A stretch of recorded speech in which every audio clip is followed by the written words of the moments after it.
வணக்கம் நண்பா. TNSTC latest செய்திகள். ஓய்வு பெற்ற போக்குவரத்து ஊழியர்கள் மாநிலம் தழுவிய போராட்டம் ஏன் எதற்கு வாங்க பார்க்கலாம்.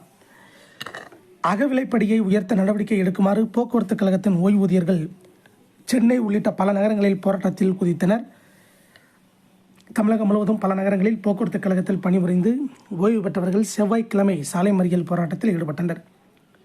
மாநில அரசு ஊழியர்களுக்கு குறைந்தபட்சமாக ரூபாய் 7,850 ஓய்வூதியம் வழங்கப்படுகிறது. ஆனால் போக்குவரத்து ஓய்வூதியர்களுக்கு 3,050 என்பதே குறைந்தபட்ச ஓய்வூதியமாக இருக்கிறது. இவ்வாறு 30,000க்கும் மேற்பட்டோர் குறைந்தபட்ச ஓய்வூதியம் பெறுகின்றனர். அவர்களுக்கும் குடும்ப ஓய்வூதியம் பெறுவோருக்கும் மருத்துவ படியும் வழங்கப்படுவதில்லை. இதுபோன்ற பிரச்சனைகளுக்கு தீர்வு காண உடனடியாக நடவடிக்கை எடுக்க வேண்டும் என்று தமிழ்நாடு அரசு போக்குவரத்து கழக ஓய்வு பெற்றோர் நல அமைப்பின் பொதுச் செயலாளர் கே. கர்சன் கூறினார்.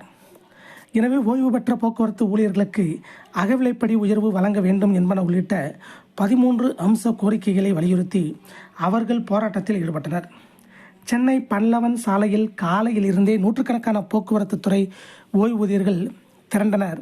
அங்குள்ள மாநகர போக்குவரத்து கழக மத்திய பணிமனையில் இருந்து அவர்கள் ஊர்வலமாக சென்றனர். அப்போது காவலர்களுக்கும் போராட்டக்காரர்களுக்கும் இடையே வாக்குவாதம் ஏற்பட்டது. போராட்டக்காரர்கள் சாலை மறியலில் ஈடுபட்டனர். இதனால் போக்குவரத்து பாதிக்கப்பட்டது. இதையடுத்து போராட்டத்தில் ஈடுபட்டவர்கள் காவலர்கள் கைது செய்து அழைத்துச் சென்றனர்.